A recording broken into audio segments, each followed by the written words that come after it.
याद है आपको कुछ टाइम पहले मैंने आपको कहा था कि कुछ ऐसे केसेस हैं जिन्हें मैं आपको बताना नहीं चाहता, पर आज की वीडियो उन्हीं केसेस में से एक केस है जो आज मैं आपके सामने रख रहा हूं। यकीन मानिए, आज की वीडियो देखने के बाद आपका विश्वास जो है वो अंधविश्वास से उठ जाएगा। जी हाँ, कितने लोग पागल हो सकते हैं अंधविश्वास के पीछे, ये वीडियो देखने के बाद आपको पता चलेगा। बुराड़ी वाला कांड याद है ना? वो कुछ भी नहीं था इसके सामने जो आज मैं आपको बताने वाला हूं। लेकिन मेरी वार्निंग, बहुत ही ज्यादा डिस्टर्बिंग ये वीडियो हो सकती है आपके लिए, बहुत ज़्यादा अपसेटिंग हो सकती है, तो प्लीज़ आप अपने विवेक से काम लें, वरना ये वीडियो यहीं छोड़ दें।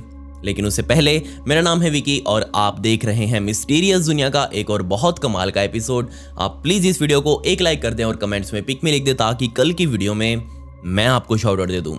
सन 1950 के दशक में हैरोल्ड नाम का एक आदमी एक जॉर्ज द रियल नाम के आदमी से मिला। ये हैरोल्ड वैसे तो एक बिल्कुल आम सा आदमी था। जर्मनी के हैम्बर्ग में रहते हुए ये वहाँ मजदूरी दिहाड़ी वगैरह करता था और अपने परिवार का पालन पोषण कर रहा था। यहाँ कोई दिक्कत नहीं थी, लेकिन ये जब जॉर्ज द रियल से मिला तो इसे पता नहीं क्या हो गया। सबसे पहले मैं आपको बता दूं कि जॉर्ज द रियल वहाँ की एक छोटी सी द लॉर्बर सोसाइटी का हेड माना जाता था। ये लॉर्बर सोसाइटी क्या करती है मैं आपको बताता हूँ।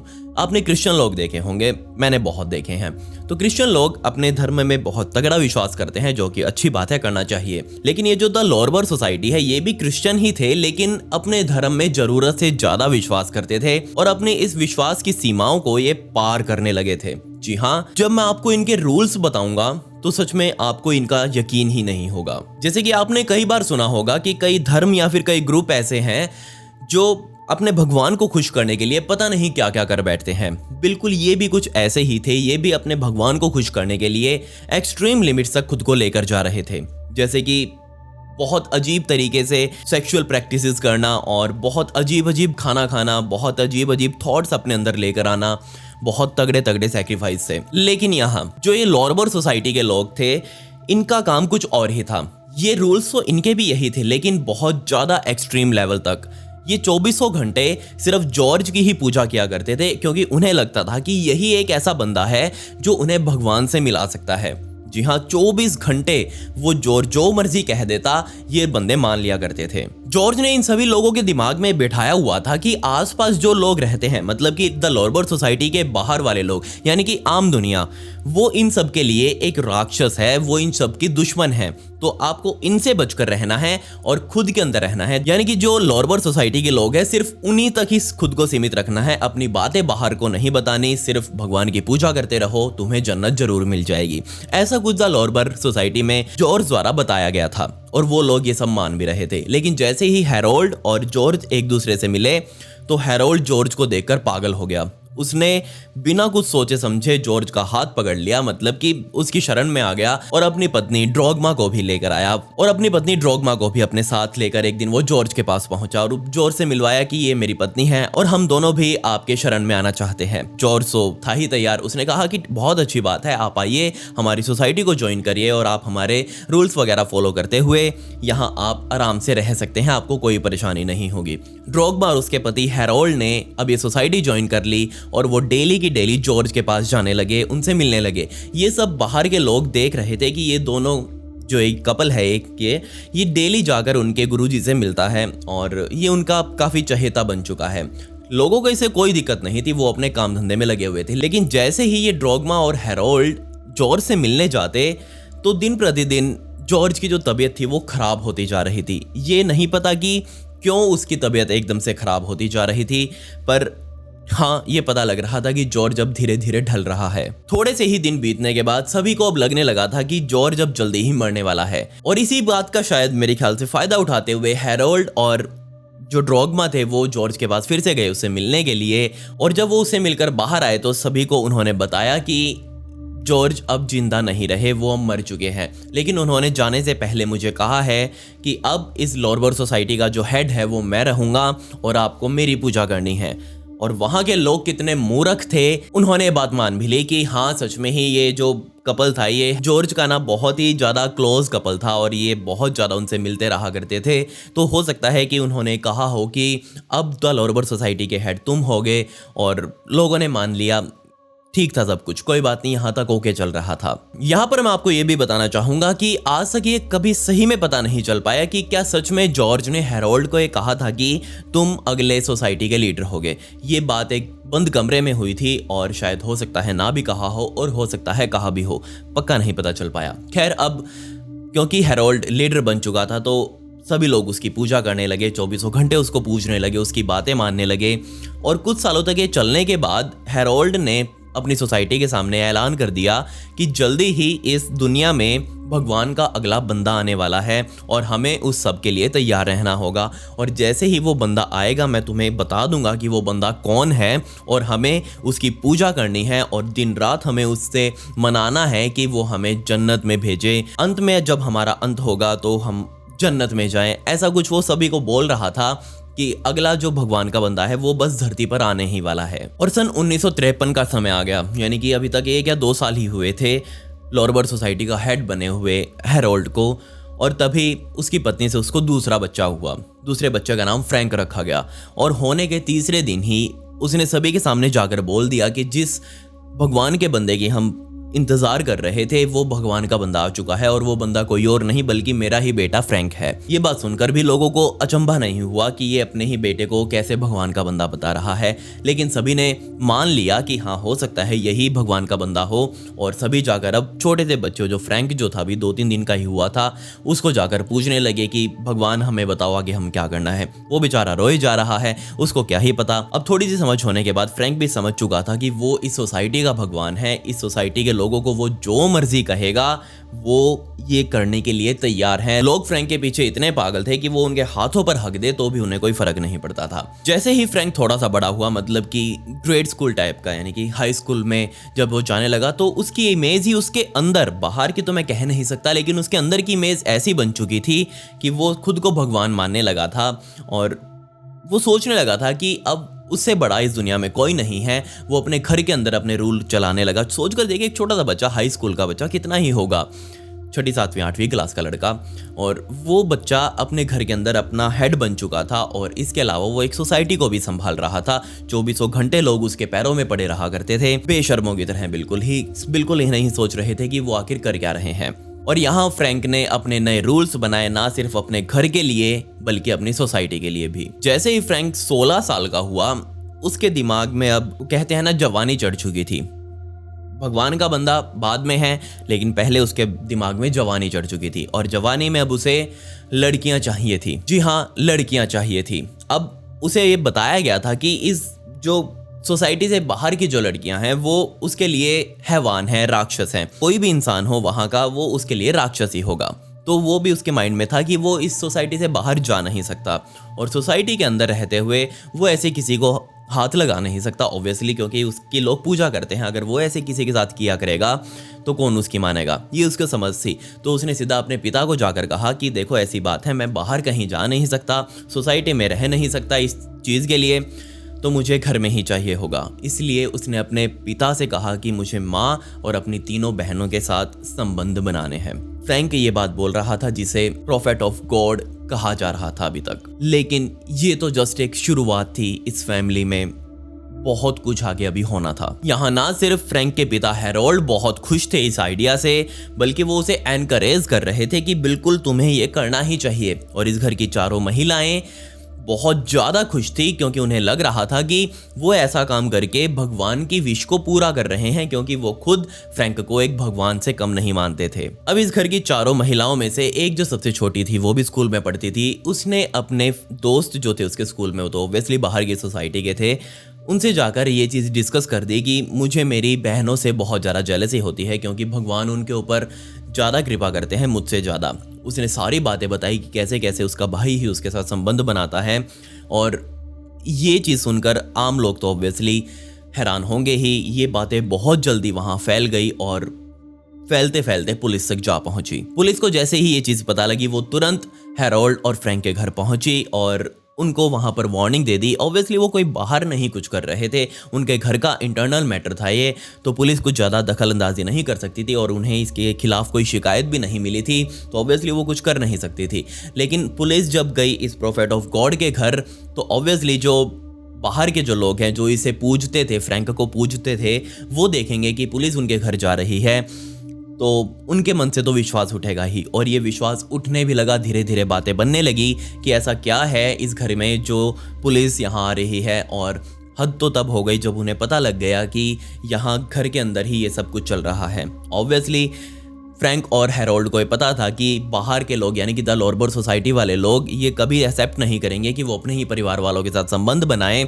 इसीलिए फ्रैंक ने और हैरोल्ड ने बैठकर ये डिस्कस किया कि हम खुद ही जाकर इस लॉर्बर सोसाइटी से भी खुद को अलग कर लेते हैं। फ्रैंक ने एक फिर से अपनी जो मीटिंग थी सभी लॉर्बर सोसाइटी वालों के साथ वो बुलाई और कहा कि देखो, हम इस जगह को छोड़कर जा रहे हैं, हमें अलग से भगवान ने बुलाया है और आपको अलग रहना है। अब आप अपने लिए एक नया लीडर ढूंढ लीजिए। तो पहले ही लोग तो ये परेशान थे इनसे कि ये सब कुछ ये क्या कर रहे थे घर के अंदर। तो उन्होंने कहा ठीक है जी प्रोफेट ऑफ गॉड, आप जाइए यहाँ से, हम कोई नया लीडर ढूंढ लेंगे। जिसके बाद ये जो परिवार था वो वहां से निकलकर यानी कि हैम्बर्ग से निकलकर सेंटा क्रूज जो कि साउथ में है स्पेन के, वहां आ गया और वहीं रहने लगा। यहाँ भी अब सही चल रहा था, बस दिक्कत सिर्फ ये थी कि जो पीछे वहां चलता आया था वहीं यहाँ सब ये चला रहे थे। सब कुछ यहाँ ओके चल रहा था और फ्रैंक को अभी भी ये जो घर के 5 लोग थे ये भगवान की तरह पूछ रहे थे। अब फ्रैंक इतना जिनका जो भगवान था, सो कॉल्ड भगवान, इतना बड़ा हो चुका था, फिर भी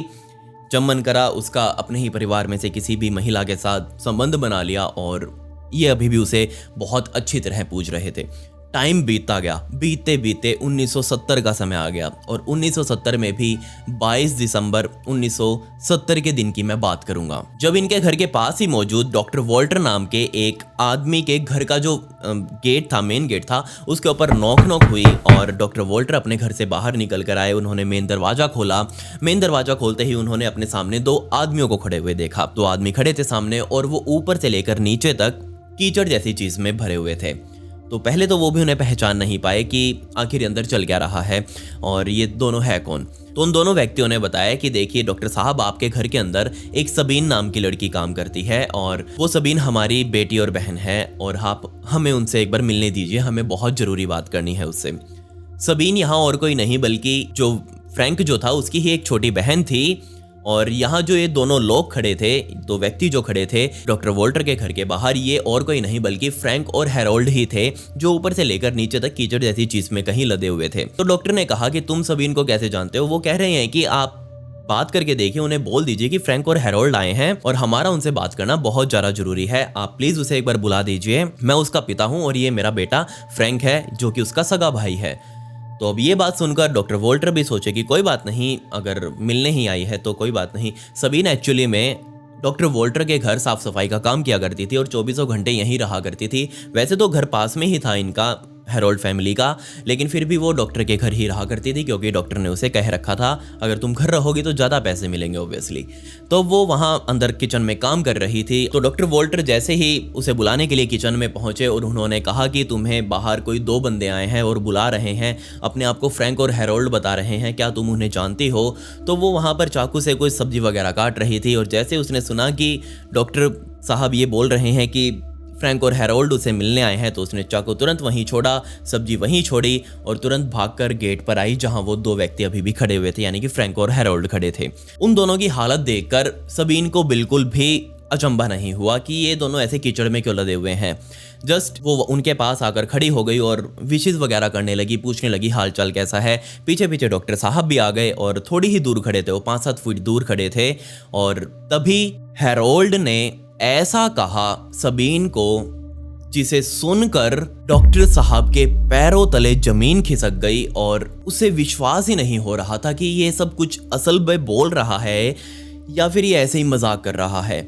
उसके हाथ देखकर ऐसा लग रहा था कि ये मजाक ही कर रहा होगा, लेकिन फ्रैंक ने भी जब ये चीज़ कंफर्म करी तो डॉक्टर साहब का दिमाग जो था वो खराब हो गया। वो सोचने लगा कि आखिर ये लोग बोल क्या रहे हैं और जो वो बोल रहे हैं क्या वो सच है? अगर सच है तो ये दुनिया बहुत ही ज़्यादा अजीब है और बेरहम है। जी हाँ, उसने ऐसा कुछ बोल दिया था जिस पर किसी को विश्वास ही नहीं हो रहा था। लेकिन यहाँ सुनने वाली सबीन को सुनाने के लिए बोला गया था, सबीन को ही वो बता रहे थे दोनों, उसको बिल्कुल भी कोई इफेक्ट नहीं पड़ा। उसने कहा कि ओके, आपने किया होगा तो सही ही किया होगा। उसने जस्ट फ्रैंक का हाथ पकड़ा और अपने जो गाल था उसके ऊपर ऐसे लगा लिया और कहा कि आपने जो किया होगा वो आपने सही किया होगा, आपने सोच समझ कर किया होगा, आप गलत कर ही नहीं सकते। ये देखकर डॉक्टर साहब और परेशान हो गए। वो सोचने लगे कि यार जो मैंने अभी सुना है वो ही मेरे को रजिस्टर करने में टाइम लग रहा है और ये लड़की इतनी आसानी से ये चीज़ कैसे बर्दाश्त कर सकती है जो उसने अभी अभी सुनी है, और ना सिर्फ सुनी है बल्कि उसको कह रही है कि ओके आपने जो किया होगा वो ठीक किया होगा। डॉक्टर साहब परेशान। ये लोग बात कर ही रहे थे, डॉक्टर साहब वहां से खिसके अपने कमरे में गए और जाकर तुरंत पुलिस को फोन कर दिया कि मालिक फटाफट आ जाओ, तैयार हो चुका है, लोहा गर्म है, फटाफट आओ, यहाँ पर आपको बहुत कुछ मिलने वाला है। पुलिस भी अब मौके पर पहुंच गई 5-7 मिनट के बाद ही, क्योंकि वहां पर पुलिस स्टेशन पास में ही था। फोन करते ही पुलिस 5-7 मिनट में यहाँ पहुंच गई और अभी तक भी जो हैरोल्ड और फ्रैंक जो थे वो सभी इनसे बात कर रहे थे, अपने आप डिस्कस कर रहे थे जो भी था। तो सबसे पहले आते ही डॉक्टर वॉल्टर ने पुलिस को इशारा किया कि ये जो 3 अंदर लोग खड़े हैं ये 3 बहुत ज़्यादा सस्पिशियस हैं, आप प्लीज़ इनसे बात करिए और पूछिए इन्होंने क्या किया है और जो मैंने सुना है क्या वो सच है या नहीं, आप इसकी तहकीकात करिए। पुलिस अब अंदर गई और जाते ही फ्रैंक और हैरोल्ड को पकड़ लिया और पूछा कि क्या हुआ है असल में। उनके हाथ देखे और हाथ देखकर पुलिस भी अब हैरानी में थी कि यार ये इतना कीचड़ अपने ऊपर लगा कर क्यों घूम रहे हैं, हमें तो समझ नहीं आ रहा। खैर बोले कि कीचड़ बाद में देखेंगे, तुमको नहलाएंगे बाद में आराम से जकूजी में बैठा कर, लेकिन पहले ये बताओ कि तुमने किया क्या है। फ्रैंक बोला कि सर हमने कुछ नहीं किया, जो हमने किया है वो हमारी मर्जी से किया है, हमारी फैमिली मैटर है, हमारा इंटरनल फैमिली मैटर है, आप प्लीज़ उसमें दखल अंदाजी मत करें। पुलिस वाले बोले कि इंटरनल फैमिली मैटर है तो अंदर डाल दूंगा और अंदर बैठाकर आराम से इंटरनली पूछताछ करूंगा, फिर तू बताएगा या यहीं बताएगा। उसने कहा कोई दिक्कत नहीं है मालिक, आप हमसे जो पूछना चाहते हैं हम आपको सब बताएंगे। और उसके बाद जो फ्रैंक और हैरोल्ड ने पुलिस को बताया उसे सुनकर पुलिस वालों के भी पैरों से जमीन खिसक गई। उनको भी विश्वास नहीं हुआ कि ये जो 2 पागल से लोग बोल रहे हैं, इनको खुद पता है कि ये क्या बोल रहे हैं, लेकिन वो इतनी डिटेल में सब कुछ बता रहे थे पुलिस को कि पुलिस को विश्वास करना पड़ा। और यकीन मानिए जो सामने 4 पुलिस वाले खड़े थे उनको अपनी ज़िंदगी पर विश्वास उठ गया, अपनी ज़िंदगी से ही विश्वास उठ गया कि ऐसे ऐसे लोग भी इस दुनिया में हो सकते हैं। जिसके बाद तुरंत अब जरूरी हो चुका था पुलिस के लिए कि इन लोगों के घर की तलाश ली जाए, क्योंकि ये जो स्टोरी सुना रहे थे वो इनके घर से ही जुड़ी हुई थी। पुलिस जैसे ही उनके घर पहुंची, पास में ही तो घर था डॉक्टर के, और जैसे ही उनके घर पहुंची उनका मेन गेट खोला, पुलिस समझ गई कि जो उन्होंने सुना है वो सच है। और ये बहुत ही दिल दहला देने वाला सच है। और अब मैं आपको बताता हूं कि आखिर इस घर में हुआ क्या था। 22 दिसंबर 1970 का वो दिन था, लेकिन हम बात करेंगे 21 दिसंबर 1970 के दिन की, यानी कि इससे एक दिन पहले की। जी हाँ, उस दोपहर ये सभी लोग यानी कि फ्रैंक, उसकी माता ड्रोगमा, उसका पति हैरोल्ड और उसकी 2 और बेटियां यानी कि फ्रैंक की 2 और बहनें पेट्रा और मरीना, ये 5 लोग अपने घर में बैठकर टीवी वगैरह देख रहे थे। उस टाइम पर अपने लिविंग रूम में बैठे हुए थे और दोपहर का टाइम था। जैसे ही थोड़ी और दोपहर ढली, 2-2:30 बजने लगे थे और अब फ्रैंक की जो माता थी ड्रोगमा और फ्रैंक के जो पिता यानी कि हैरोल्ड, इन दोनों को थोड़ी थोड़ी नींद आने लगी और ये वहां से उठे और अपने बेडरूम में चले गए। बेडरूम में जाने के बाद ये दोनों अपने बेड पर लेट गए और तभी पीछे पीछे फ्रैंक भी उनके साथ बेडरूम में चला गया और जाकर बेड के जो साइड में जो कोना होता है, मतलब कि बेड का जो कोना है, आप ये समझ लीजिए बेड है ऐसे और उसका जो कोना है उसके वहां पकड़कर उसे वहां नीचे बैठ गया जमीन पर और जस्ट अपनी माँ को देखने लगा। और माँ ने जब करवट लेकर आंखें खोली और देखे कि फ्रैंक सामने बैठा हुआ है, फ्रैंक की दिमाग फिर गया। जी हाँ, फ्रैंक ने पुलिस को बताया कि जब मैं वहाँ अपनी माँ के पास बैठा हुआ था और उन्हें देख रहा था और जैसे ही उन्होंने करवट लेकर मेरी तरफ देखा और जो मुझे लुक दिया, जी हाँ, जो देखने का जो तरीका था मेरी माँ को मुझे, वो बहुत ही अजीब था और मैं यहाँ समझ गया कि यहाँ अब किलिंग आवर स्टार्ट हो चुका है। अब ये किलिंग आवर क्या था, मैं आपको बता दूं कि यहाँ प्रॉफिट ऑफ गॉड जो हमारे फ्रैंक जी थे, उन्होंने अपने घर में ही ये ऐलान किया हुआ था कि जितनी भी महिलाएं हैं वो प्योर नहीं हैं। जी हाँ, मतलब कि उनका मानना था कि वो प्योर नहीं है और यहाँ एक किलिंग आवर जैसी चीज़ को इंट्रोड्यूस करवाया गया इस परिवार में, जिसके अंदर ये कहा गया था कि इस घर में जितनी भी महिलाएं हैं, जब भी किलिंग आवर, किलिंग घंटा यानी कि किलिंग वाला घंटा स्टार्ट होगा, तब घर की महिलाओं को अपनी अपनी पोजीशन ले लेनी है, यानी कि अगर वो लेटी हुई हैं तो अपने हाथ पीछे की तरफ करके लेट जाएं ऐसे, और अगर वो खड़ी हैं तो अपने हाथ पीछे की तरफ करके नीचे बैठ जाएं घुटनों के सहारे। और आगे काम था फ्रैंक का, यानी कि प्रोफेट ऑफ गॉड का। यहाँ उसने देखा अपनी माँ को और उसे लगा कि यहाँ किलिंग आवर स्टार्ट हो चुका है, और उसने पूरे घर में यह ऐलान कर दिया, और सामने जो हेरोल्ड भी तो वहीं साइड में लेटा हुआ था उसे भी बता दिया कि पापा किलिंग आवर स्टार्ट हो चुका है। और यहाँ किलिंग आवर स्टार्ट होते ही किसी को कोई फर्क नहीं पड़ा कि यहाँ अब क्या होने वाला है। जैसे ही उन्हें पता लगा कि किलिंग आवर स्टार्ट हो चुका है तो सभी ने अपनी अपनी पोजीशन ले ली। पोजीशन कैसे ली? हेरोल्ड का यहाँ काम था कि वो बाहर लिविंग एरिया में जाकर जो पियानो वगैरह रखा हुआ था वो बजाएगा, और पियानो की आवाज़ सुनते ही घर में जितने भी महिलाएं हैं वो अपनी अपनी पोजीशंस ले लेंगी। अब आपको पता लगेगा कि उन्होंने पोजीशंस क्यों ली थी। उसकी माँ क्योंकि लेटी हुई थी तो उसने अपने हाथों को पीछे की तरफ किया, यानी कि कमर के नीचे किया, और ऐसे जस्ट लेट गई। नॉर्मली लेटी हुई थी। तभी जो साइड में फ्रैंक वहाँ खड़ा हुआ था उसने अपने घर की जो अलमारी थी वहाँ पर उसने अलमारी को खोला, और अंदर से एक वुडन हैंगर जो होता है जिसके अंदर हम कपड़े वगैरह टांगते हैं, वो आपको पता होगा कि वो भारी सारा होता है थोड़ा सा, और पुराने ज़माने के तो वैसे ही बहुत ज़्यादा हैवी हुआ करते थे। तो उसने वो हैंगर उठाया और अपनी ही माँ के सिर के ऊपर बेरहमी से मारना शुरू कर दिया। और यहाँ हैरानी वाली बात ये थी कि फ्रैंक का पिता हेरोल्ड, यानी कि ड्रोगमा का पति हेरोल्ड, बाहर पियानो बजा रहा था जब उसकी ही पत्नी का कत्ल जो था उसका बेटा कर रहा था। उन्हें लग रहा था कि ये बहुत बड़ा काम है और वो जल्दी ही इन घर की महिलाओं को अब जन्नत में भेजेंगे। किलिंग आवर स्टार्ट हो चुका था, ऐसा उन्होंने बोला हुआ था, और सभी पोजीशंस में थे अपने अपने। और जैसे ही पियानो की आवाज़ सुनकर पेट्रा और मरीना लिविंग एरिया में आई, वो भी अब घुटनों के सहारे नीचे की तरफ हाथ करके ऐसे बैठ गई।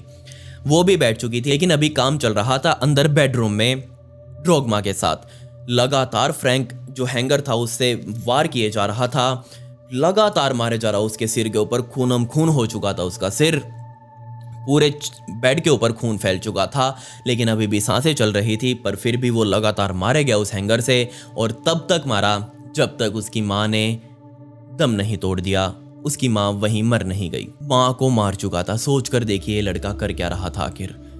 अब वो बाहर की तरफ आया, उसके हाथ में हैंगर था, पूरा शरीर उसका खून से लदा हुआ था, और उसने देखा कि उसका पिता जो था वो भी पियानो वगैरह बजा ही रहा है, और जो उसकी दो बहनें हैं मरीना और पेट्रा, वो वहाँ आराम से अपने पिता के बराबर में ही अपनी पोजीशन में बैठी हुई हैं, क्योंकि उन्हें पता चल चुका था कि किलिंग आवर स्टार्ट हो चुका है, और इस किलिंग आवर में उन्हें क्या करना है ये इस घर के रूल थे। हैंगर लेकर फ्रैंक उस कमरे से बाहर निकला, और बाहर निकलते ही वो अपने दोनों बहनों के पास गया, और बहनों के पास जाते ही उनमें से एक के बाल पकड़े और ऐसे ऊपर की तरफ उठाकर उसका मुंह देखा और वापस बाल छोड़ दिए, और फिर से उसने वो शुरू किया जो भी अभी वो करके आया था। जी हाँ, हैंगर से उसने सबसे छोटी बहन के सिर के ऊपर वार करने शुरू कर दिए, और इतने वार किए कि वो पहचान में ही नहीं आ रही थी कि वो उसकी बहन भी है या नहीं जिसका वो मर्डर कर रहा है।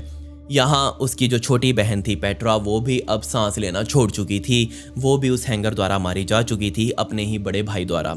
जिसके बाद उसकी बराबर में ही बैठी हुई जो मरीना थी, अब उसकी बारी थी। मरीना के भी सिर को पकड़ के एक बार ऐसे उसने ऊपर देखा और वापस नीचे की तरफ छोड़ दिया, और फिर उसके ऊपर भी उसने वार करने शुरू किए, और इतने वार किए कि उसकी भी जान चली गई। लेकिन यहाँ उसे लग रहा था कि खून क्योंकि अभी उनके शरीर से निकल रहा है, तो अभी इनके अंदर शायद हो सकता है जान बाकी हो।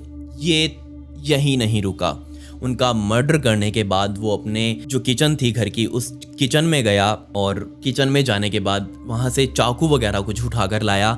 चाकू वगैरह लेकर आने के बाद उसने अपने ही घर की इन तीनों महिलाओं के जो प्राइवेट पार्ट्स जो थे, ब्रेस्ट वगैरह जो थे, वो काट डाली। तीनों ही महिलाओं के काट डाले और उन्हें जस्ट खूंटी के ऊपर टांग दिया। इतना ही नहीं, अब जो मैं आपको बताऊंगा शायद उसे सुनकर आप या तो रात का खाना ना खा पाएं, या फिर अगर आप खा रहे हो तो आपको शायद हो सकता है उल्टी वगैरह भी आ जाए। जी हाँ, इस जल्लाद ने, so called prophet of God ने, अपने ही माँ और अपने ही दोनों बहनों का जो छाती जो थी वो चाकू से काटी, और उसके अंदर से उनका जो दिल जो था वो धड़क रहा था, अभी भी धीरे धीरे स्लोली धड़क रहा था, खून उससे अभी भी पंप कर रहा था। और इसे किलिंग आवर में सभी को समझाया गया था कि उनका वो दिल बाहर निकालेगा, और उसने वैसा ही किया। छाती को चाकू से काटा और ऐसे फाड़ा बीच में से, और अंदर से तीनों का दिल बाहर निकाला एक एक करके, और सारी जो नसें वगैरह जो थी अंदर, जो पाइप्स वगैरह थी, जो भी अटैच था, सारा सिस्टम उसने चाकू से ही काटा। और काटने के बाद उस दिल को अलग अलग थैलियों में, 3 थैलियों में खूंटी के ऊपर टांग दिया, और खून अभी भी उससे टपक रहा था। पूरा जो फ्रैंक जो था वो खून से नहाया हुआ था, जबकि उसका पिता सामने बैठकर टुनुंग टुनुंग कर रहा था। और ये टुनुंग टुनुंग भी इस किलिंग आर का हिस्सा ही था कि जब ये काम होगा, जब इन तीनों महिलाओं को, यानी कि घर की सभी महिलाओं को जन्नत में भेजा जाएगा, तब उन्हें म्यूज़िक सुनते हुए थोड़ी शांति से भेजा जाए। ये काम हुआ था उस घर के अंदर 21 दिसंबर 1970 की दोपहर को। ये काम करने के बाद ये दोनों लोग, इन्होंने अपने आप को साफ भी नहीं किया, यानी कि फ्रैंक और हैरोल्ड, इन्होंने अपने आप को साफ भी नहीं किया। और ये पूरी शाम, उस दिन की पूरी शाम और पूरी रात अपने घर के चारों ओर चक्कर मारते रहे, चिल्लाते हुए। पता नहीं क्या चिल्ला रहे थे, लेकिन ये चक्कर मारते मारते बस ये सभी को नहीं, बस भगवान को दिखा रहे थे कि हमने किलिंग आर में जो काम करना था वो कर दिया है, और अब जो बंदे हमने यहाँ नीचे से ऊपर भेजे हैं तो प्लीज़ उनका ध्यान रखना। रात को भी वो अपने इस किए कराए का जश्न मना रहे थे, और थोड़ी बहुत देर आराम करने के बाद वो अगले दिन, यानी कि 22 दिसंबर 1970 के दिन दोपहर के समय सबीन के पास गए, वही डॉक्टर के पास जो लड़की रहती थी, यानी कि फ्रैंक की एक और बहन, उसके पास गए और उन्हें जाकर सब कुछ बताया कि उन्होंने ऐसा ऐसा कुछ कर दिया है। और सबीन जो थी वो इससे बिल्कुल भी हैरान नहीं हुई। उसने जस्ट फ्रैंक का जो हाथ था वो पकड़ा और अपने गाल के ऊपर ऐसे लगाया और कहा कि ठीक है भगवान, आपने जैसा किया है वो आपने सोच समझ कर ही किया होगा, आपने बिल्कुल ठीक किया है।